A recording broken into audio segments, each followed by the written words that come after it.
गुरुर्विष्णु गुरुर्देवो महेश्वरा गुरुर्साक्षात् परब्रह्मा तस्मै श्री गुरवे नमः। अखण्डमण्डलाकारं व्याप्तं येन चराचरं तत्पदं दर्शितं येन तस्मै श्री गुरवे नमः। ओम नमः शिवाय शिवजी सदा साथ। ओम नमः शिवाय गुरुजी सदा साथ। जय गुरुजी टू ऑल ऑफ यू। जय श्री कृष्णा, राधे राधे, जय माता दी। ओम साई राम, धन गुरु नानक, जय श्री राम। वेलकम टू गुरुजी सत्संग ब्लेसिंग्स यूट्यूब चैनल। और 2 दिन सत्संग नहीं आया, उसके लिए आप सबसे हाथ जोड़कर क्षमा। तो कई बार आपको ब्रेक चाहिए होता है फॉर सेल्फ इंट्रोस्पेक्शन, अपने ऊपर काम करने के लिए। You need a break sometimes to give a better output और अच्छा रिजल्ट देने के लिए। तो बाकी जैसे गुरुजी की इच्छा है वैसे ही होगा। चलिए आज का सत्संग सुनते हैं और सत्संग के बाद we'll move forward towards story and other things. आइए पहले सत्संग सुनते हैं। जय गुरुजी। जय गुरुजी संगत जी, जय गुरुजी, शुक्राना गुरुजी, लख लख शुक्राना, अनंत शुक्राना सारी संगत को मेरी तरफ से जय गुरुजी। ये मेरा शुक्राना सत्संग है। गुरुजी से जुड़े हुए तो मेरे को नहीं पता, हम सारे कई जन्म से जुड़े हुए थे, लेकिन मेरी जर्नी गुरुजी से लास्ट ईयर 22 जुलाई में स्टार्ट हुई थी मेरी सिस्टर इन लॉ के थ्रू। और तब से लेके अब 1 साल से 1.25 साल हो गया। तब से गुरुजी से जुड़ने के बाद मतलब लाइफ में इतनी चेंजेस आ गए हैं कि मैं बता नहीं सकती। गुरुजी ने सिर्फ मुझे ही नहीं, मेरी पूरी फैमिली को भी बहुत ब्लेस किया है। और जितना भी शुक्राना करूं गुरुजी का उतना कम है। जैसे पहले तो ज़िंदगी पता नहीं कैसे चल रही थी, क्या कैसे जी रहे थे। अब लगता है ज़िंदगी जीने का गुरुजी ने हमें सही मतलब सिखाया है। स्पेशली मुझे को, मेरे जैसे लोग इंसान को तो बहुत, जो हमेशा नेगेटिव सोचते थे कि नेगेटिव सोचेंगे तो अब कभी पॉजिटिव लाइफ में होता ही नहीं है। तो नेगेटिव सोचेंगे तो अगर कुछ पॉजिटिव हो गया तो अच्छा रहेगा, नहीं तो अगर नहीं हुआ तो हमको ज़्यादा कुछ दुख नहीं होगा। यही सोच, मेरी सोच ऐसी थी कि हाँ हमेशा नेगेटिव सोचना, क्योंकि लाइफ में कभी कुछ पॉजिटिव होता नहीं था। यही सोच के मैंने, हमारी सोच भी बिल्कुल नेगेटिव हो गई थी। हर बात में पैनिक करना, ये करना और हर बात में नेगेटिव सोचना। लेकिन गुरुजी से जुड़ने के बाद पूरी सोच ही बदल गई है। मतलब कितना भी शुक्राना करूँ गुरुजी को उतना कम है। ये मेरा शुक्राना सत्संग है। वैसे मैंने 2-3 सत्संग पहले भी शेयर कर चुकी हूँ, उसी से रिलेटेड आगे का है बताती हूँ अपनी जर्नी के बारे में। मैंने पिछले सत्संग में बताया था कि मेरे हस्बैंड एक कोई यूरोपियन कंट्री में गए थे। वहाँ वॉर के चक्कर में, कोविड के चक्कर में वहाँ उनका प्रोजेक्ट बंद हो गया और उनको आना पड़ा। और उन्होंने किसी को $5,000 दे दिए थे। और मैंने बताया था कि वो मतलब बहुत ज़्यादा लड़ाई झगड़ा होने के बाद भी वो पैसे नहीं दे रहे थे। आज 3 साल हो गए, 2020 की बात है ये। लेकिन मैंने पिछले बताया था कि अचानक उनका अभी जनवरी फरवरी में ही अचानक उनका मैसेज आया कि अपना अकाउंट नंबर दे दो, और थोड़े थोड़े करके डालते हैं। आज उन्होंने मतलब ऑलमोस्ट थोड़े बहुत ही पैसे बाकी पूरे दे दिए। ये जो इम्पॉसिबल काम था कि हम तो पूरी उम्मीद छोड़ चुके थे। मेरे हस्बैंड सोचे थे कि कोर्ट केस करेंगे, लेकिन दूसरी कंट्री में यहाँ से रह के कोर्ट केस करना भी पॉसिबल नहीं था। और सोचा था कि चलो मेहनत के पैसे थे, चलेगा कोई बात नहीं। लेकिन ये गुरुजी ने वो भी पॉसिबल करा दिया कि उसको पता नहीं कैसा हुआ कि वो अपने आप ही पैसे धीरे धीरे करके 5-6 महीने में उसने धीरे धीरे करके हमारे ऑलमोस्ट सारे पैसे मतलब लौटा दिए हैं। शुक्राना गुरुजी, लख लख शुक्राना, अनंतम शुक्राना गुरुजी। जितना शुक्राना करो, आपके बिना ये आप ही कर सकते हो और कोई नहीं कर सकता था। अब मैं अपनी बेटी का सत्संग शेयर करना चाहती हूँ। मेरी बेटी को शुरू से 10th से थी, तब से वो उसको था कि मुझे कैट का एग्ज़ाम देखिए MBA करना है, अच्छे इंस्टीट्यूट से MBA करना है। लेकिन हम वो उसके लिए तैयारी, उसको इंजीनियरिंग वगैरह में इंटरेस्ट नहीं था। हमने कहा ठीक है उसकी, तो वो 1 साल जॉब करने के बाद उसने सोचा कि मैं अब कैट का एग्ज़ाम दूंगी। लेकिन कैट जॉब भी कर रही थी और साथ में उसको टाइम नहीं मिल रहा था कैट के एग्ज़ाम की तैयारी के लिए। लेकिन वो था कि मुझे अब कैट करना ही है, एग्ज़ाम देना है कैट का एंट्रेंस। जो लोग भी कैट के एस्पिरेंट होंगे उनके पेरेंट्स या उन बच्चों को पता होगा कि कैसे एग्ज़ाम में क्या क्या होता है। तो फिर उसने एग्ज़ाम दिया, लेकिन ये था कि उसका एक ही सपना था कि मुझे IIM लखनऊ करना है। और शुरू से जब पढ़ती थी कि ABC तो बहुत ज़्यादा टफ होता है, मैं शायद उसके लिए कैपेबल हूँ या नहीं, लेकिन मुझे लखनऊ मिल जाए तो वो मेरे लिए बहुत अच्छा होगा, उसका सपना था। ठीक है, हमने कहा तुम तैयारी करो। वो तैयारी कर रही थी, लेकिन उसका मैथ्स थोड़ा इतना अच्छा नहीं था, मैथ्स का थोड़ा वीक था। उसने एंट्रेंस दिया, जब भी मैं मतलब वो गुरुजी से जुड़ी नहीं थी। मैं उसको कहती भी थी कि गुरुजी से तो बोलती नहीं। एक बार मैंने उसको ब्रेसलेट पहन के उसको जब मॉक देती थी, मैंने उसको मॉक देने के लिए उसको गुरुजी का ब्रेसलेट बना दिया कि तू देगी कि तेरे अच्छे आएंगे मार्क्स। सैटरडे संडे में जब भी आती थी एग्ज़ाम देने के घर पे जॉब के पास से, तो कि उसको तुम दे दो तो अच्छा एग्ज़ाम अच्छा जाए, तुम्हारा मॉक अच्छा जाएगा। लेकिन ये कि गुरुजी स्टार्टिंग में जोड़ने से पहले सबकी परीक्षा लेते हैं, तो उसने मॉक दिया तो उसका नेगेटिव मार्क्स आ गए। 2 और मॉक्स दिए तो उसने मुझे ब्रेसलेट उठा के दे दिया कि मम्मी मैं नहीं पहनती, आपके ये। मैंने कहा ठीक है, तुम्हारा जब विश्वास होगा, मेरे कहने से नहीं, तुम अपना विश्वास होगा तब में तुम मानना, मेरे कहने से मत मानना। फिर वो एग्ज़ाम देने चली गई। बहुत डर लग रहा था क्या होगा क्या नहीं होगा, लेकिन मैं गुरुजी से अरदास करती थी और गुरुजी में मेरा विश्वास था कि नहीं, वो 2 घंटे में जो मॉक का रिज़ल्ट जो भी आए, लेकिन वो 2 घंटे में अगर गुरुजी की तेरे को ब्लेसिंग मिल गई। मैंने उसको कहा कि गुरुजी को गुरुजी का ब्लेसिंग लेके जाना तो मैं एग्ज़ाम अच्छा जाएगा। और वो ऐसे ही हुआ और उसका मतलब ठीक गया था। इतना उसको मतलब वो नहीं था कि बहुत अच्छा जाएगा मेरा, लेकिन ठीक गया उसका एग्ज़ाम। और जब उसकी रिस्पॉन्स शीट आई और आया तो ये है कि गुरुजी मतलब देते हैं, लेकिन पहले निचोड़ते भी बहुत है, पूरी परीक्षा लेते हैं। वो भी मैं आपको बता रही हूँ कि कैसे गुरुजी फिर भी उसको ब्लेस किया। फिर उसने देखा रिस्पॉन्स शीट में आई तो उसका था कि रिस्पॉन्स शीट में उसके प्रेडिक्टर वगैरह डाल के देखते हैं बच्चे, तो उसमें देखा कि उसमें मैथ्स में उसका स्कोर कम आ रहा था, बाकी सब में 99 आ रहा था स्कोर। और ये जो ABC और लखनऊ वगैरह जो हैं उसमें आपको 98 के अबव परसेंटाइल आएगी, तभी आप अब सोच सकते हो कि आपको कॉल आएगी, नहीं तो कॉल आने का कोई सवाल ही नहीं उठता है। तो वही था उसको कि 98% मेरे क्रॉस होंगे कि नहीं, परसेंटाइल होंगे कि नहीं होंगे। उसने हमने कहा ठीक है, तुम गुरुजी से मेरा ब्लेसिंग, गुरुजी से अरदास करते रहो। अभी जैसे फाइनल कैट का रिजल्ट आएगा तभी बताएगा। इधर प्रिडिक्टर का तो कुछ कह नहीं सकते, सब आप लोग अपना अपना डालते हैं, टाइम्स वाले, करियर लॉन्चर वाले, सब उसने डाल रहा था, सब कम बता रहे थे क्या था। लेकिन जब गुरुजी की जो ब्लेसिंग देखिए कि गुरुजी का आशीर्वाद जो भी आप कहिए, कि जब कैट का रिज़ल्ट आया तो उसके मैथ्स में भी जो मिनिमम रिक्वायरमेंट होती है कॉल करने की 85.1 और वैसे 98.75 परसेंटाइल उसके आ गए। तो फिर तो उसको गुरुजी पर बहुत विश्वास हो गया कि हाँ, मेरा तो ये सब गुरुजी ने किया है, मेरा तो इतना ना अच्छा एग्ज़ाम किया था, ना ही मुझे इतना विश्वास था कि मुझे ये आएगा। तब से वो भी गुरुजी को मतलब गुरुजी को मानने लगी कि हाँ मम्मी, मेरे गुरुजी की वजह से ही आया है आप। तो वही है कि उसके बाद भी उसकी अभी जर्नी ख़त्म नहीं हुई, अभी टफ टाइम उसका उसके बाद आ गया। उसके पास सब एक अहमदाबाद को छोड़ के सब अच्छे से कॉल, बेंगलोर वगैरह सबकी कॉल आई इंटरव्यू के लिए। लेकिन ये था कि शायद उसके कर्म ऐसे थे ओके कि उसको कॉल कन्वर्ट नहीं हो पाई उसकी कहीं भी। और उसको लखनऊ का भी मैंने गुरुजी से, लखनऊ का नहीं है, उसको बहुत उम्मीद थी, मैंने गुरुजी से अरदास करी। लेकिन यही हम ज़बरदस्ती गुरुजी से मांगते हैं, गुरुजी आपको इच्छा आपके लिए मन रख लेंगे, लेकिन जो अच्छा नहीं होगा तो वो नहीं देना चाहते हैं, हम ज़बरदस्ती करते हैं, हमें नहीं करनी चाहिए। मैं यही बात कहना चाहती हूँ।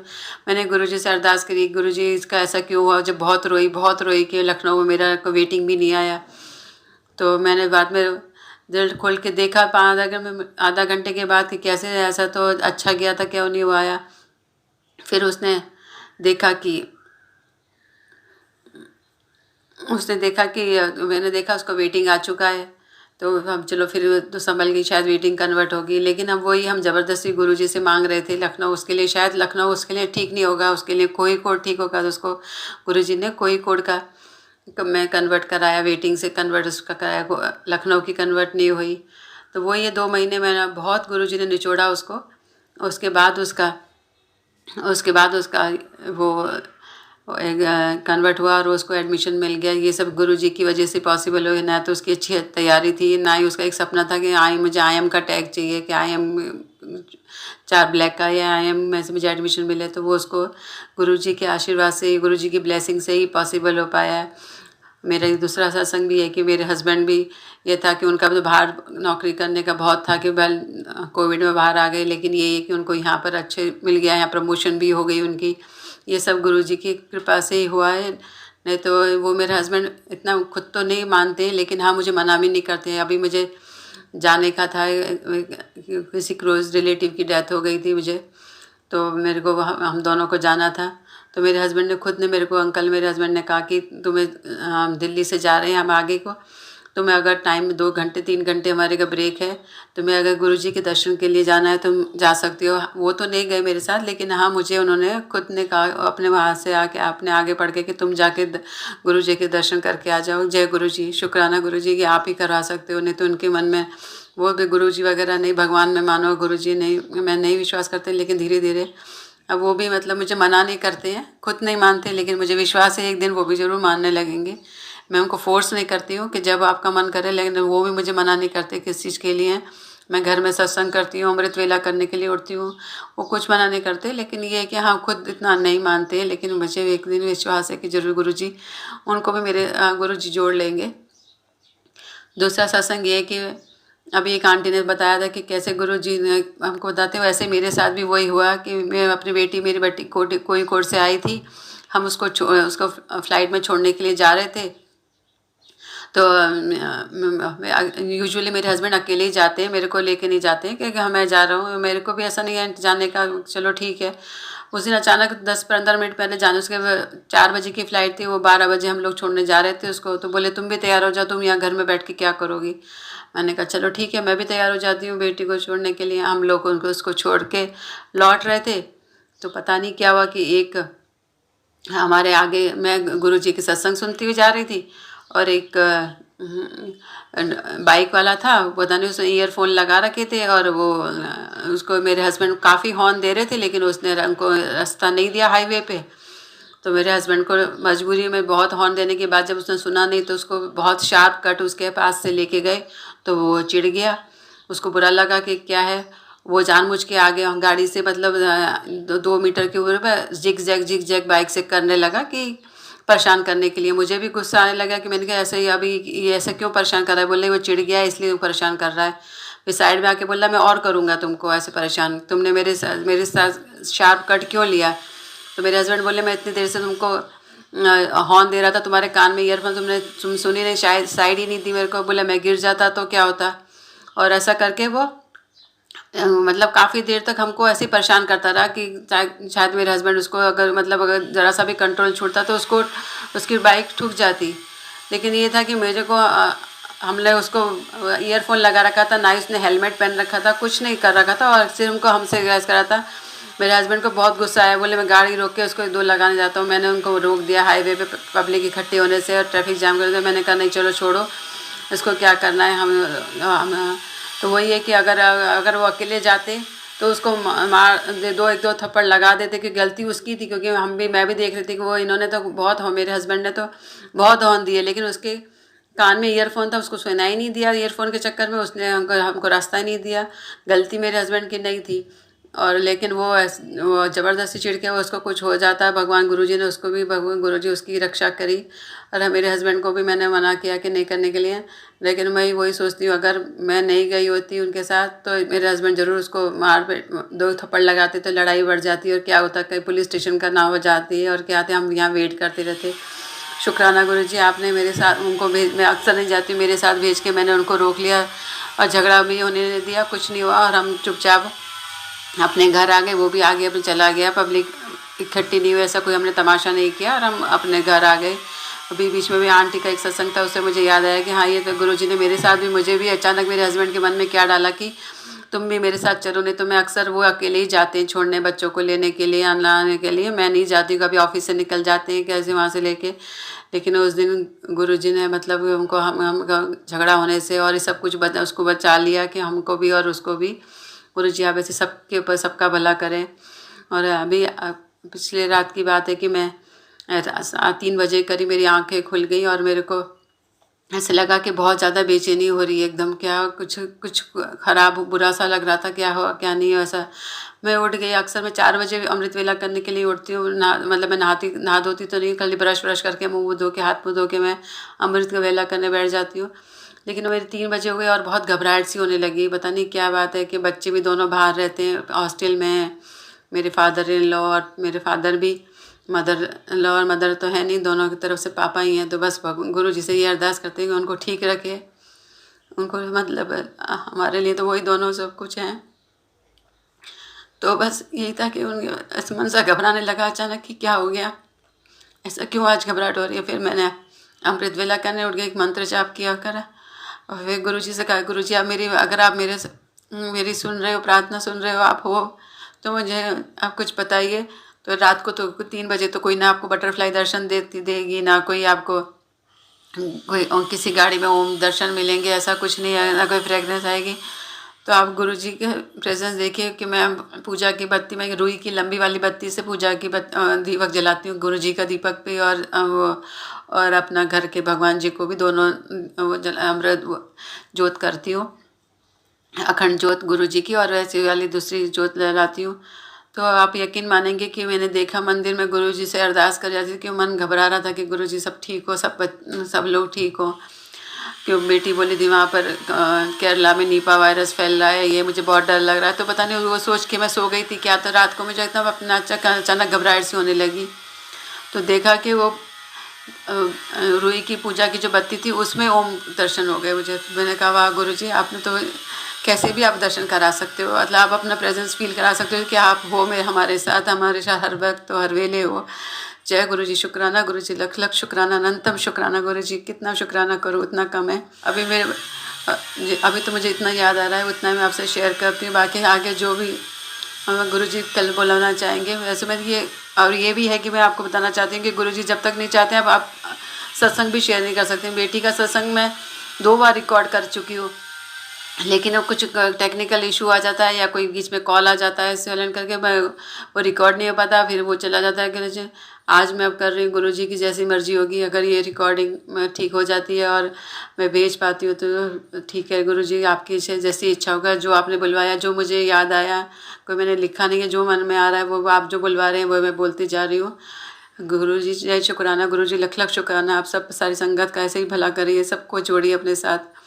जो भी आपके पास आता है आप उसको किसी को निराश नहीं करते, इतना मैं देख चुकी है। मेरे को 1.25 साल हुआ है जोड़े हुए, लेकिन आपने बजे मंदिर के भी दर्शन करा दिए, बड़े मंदिर के भी, और अमृत जितना शुक्राना करो उतना। मेरी ज़िंदगी आपने पूरी लाइफ बदल दी, जितना नेगेटिव थी मैंने उतनी पॉजिटिव, हर चीज़ में मैं पॉजिटिव रहने लगी हूँ।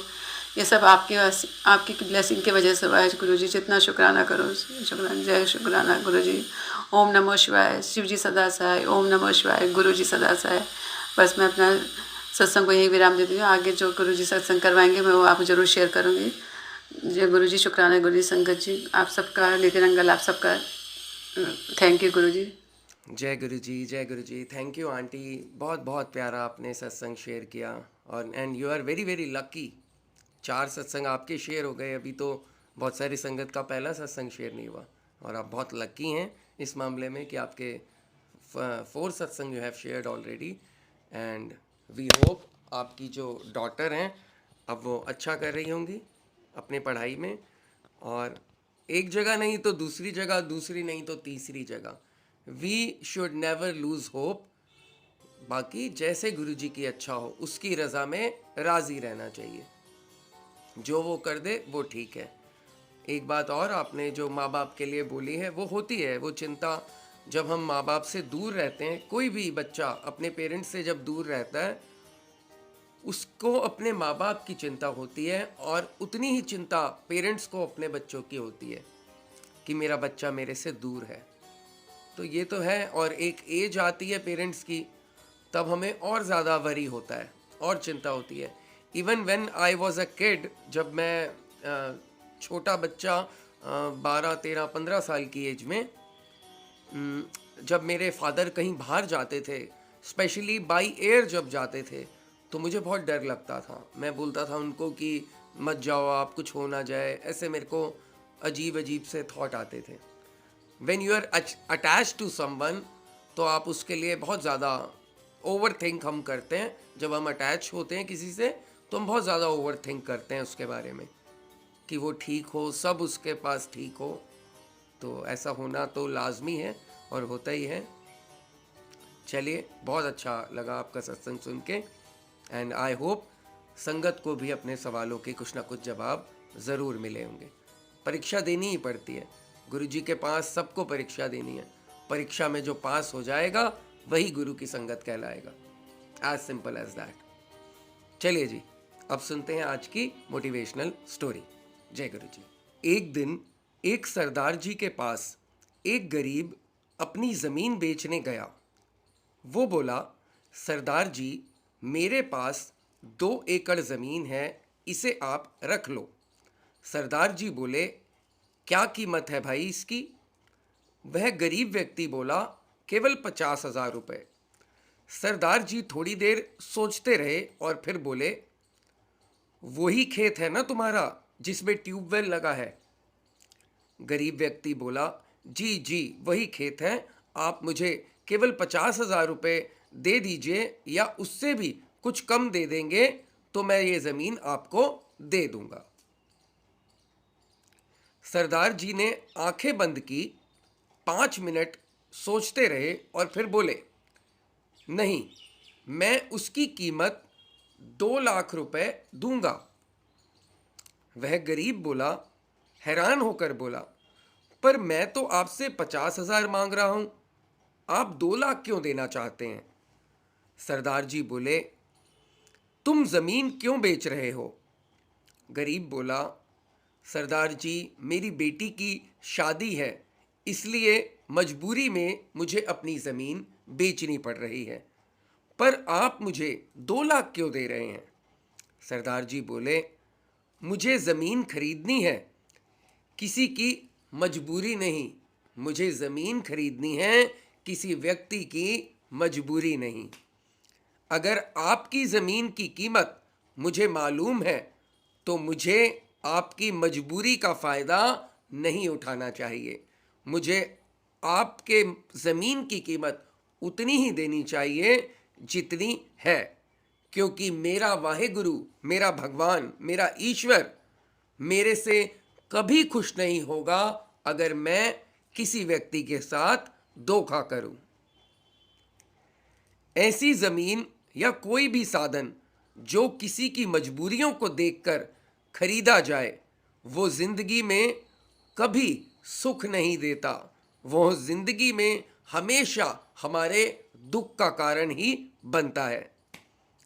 सरदार जी ने कहा, मेरे दोस्त, तुम खुशी खुशी जाओ, अपनी बेटी की शादी की तैयारी करो। 50,000 रुपये की व्यवस्था तो हम गांव वाले मिलकर आपस में ही कर देंगे। तुम्हें ज़मीन बेचने की कोई ज़रूरत नहीं है। मेरे गुरु नानक देव साहब जी अपनी बानी में ये हुक्म देते हैं, गरीब हाथ जोड़कर नीर भरी आंखों के साथ दुआएं देता चला गया। ऐसा ही जीवन हम सभी को बिताना चाहिए, जैसा इस स्टोरी में, इस कहानी में बताया गया। किसी भी व्यक्ति की मजबूरी का फ़ायदा हमें नहीं उठाना चाहिए।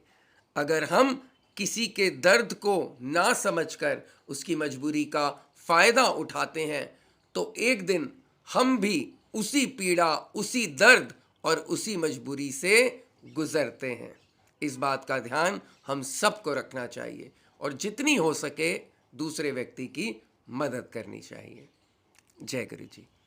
आई होप आप सबको आज का सत्संग और स्टोरी अच्छी लगी होगी। कमेंट करके मुझे ज़रूर बताइएगा, बिकॉज़ मुझे भी प्रोत्साहन मिलता है आपके साथ बात करते हुए, कमेंट पढ़ते हुए। I feel very good, very happy.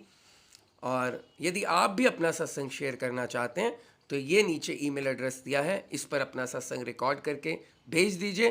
10 to 30 minutes के बीच में हो, क्लियर आवाज़ हो, जैसे आंटी का सत्संग था, तो भेजिए। हम ज़रूर गुरु जी की कृपा से ज़रूर शेयर किया जाएगा। चलिए, अब हम करते हैं मंत्र जाप और मंत्र जाप के बाद थॉट फॉर द डे। फिर मैं आपको बताऊंगा आज का शब्द क्या है। पहले मंत्र जाप 2 मिनट के लिए। आइए आप भी करिए मेरे साथ, 2 मिनट के लिए आप भी आंखें बंद करिए और मेरे साथ मंत्र जाप करिए।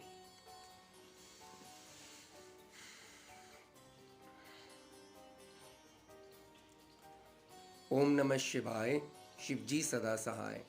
ओम नमः शिवाय, गुरुजी सदा सहाय। ओम नमः शिवाय, शिवजी सदा सहाय। ओम नमः शिवाय, गुरुजी सदा सहाय। ओम नमः शिवाय, शिवजी सदा सहाय। ओम नमः शिवाय, गुरुजी सदा सहाय। ओम नमः शिवाय, शिवजी सदा सहाय। ओम नमः शिवाय, गुरुजी सदा सहाय। ओम नमः शिवाय, शिवजी सदा सहाय। ओम नमः शिवाय, गुरुजी सदा सहाय। ओम नमः शिवाय, शिवजी सदा सहाय। ओम नमः शिवाय, गुरुजी सदा सहाय। जय गुरु जी, जय गुरु जी। आज का सुविचार, थॉट फॉर द डे। उससे पहले आज का शब्द, कृपा करो दीन के दाते। कृपा करो दीन के दाते। मैं लिंक शेयर कर दूंगा डिस्क्रिप्शन में और यही आज का शब्द है, आप ज़रूर सुनिएगा। अब आज का सुविचार, थॉट फॉर द डे। आज का सुविचार है, today's thought for the day is, जिंदगी बहुत हसीन है। जिंदगी बहुत हसीन है, कभी हंसाती है तो ये कभी रुलाती है, लेकिन जो जिंदगी की भीड़ में खुश रहता है, लेकिन जो जिंदगी की भीड़ में खुश रहता है, जिंदगी उसी के आगे सर झुकाती है, सर झुकाती है। जय गुरु जी, जय गुरु जी। कैसा लगा आपको सत्संग, कमेंट करके बताइएगा। अच्छा लगा तो लाइक करिए, चैनल को सब्सक्राइब करिए। रोज दोपहर को 1:30 पर, दोपहर को 1:30 बजे संगत के साथ सत्संग शेयर किया जाता है और मंडे को मेरा लाइव सत्संग आता है। Thank you very much for staying with me. Stay healthy, stay blessed. गुरु जी हम सबका कल्याण करें, हम सबका भला करें। सर्वदा भला, सर्वदा भला, सर्वदा भला। जय गुरु जी, जय Guru ji. Thank you very much. Take care, bye bye.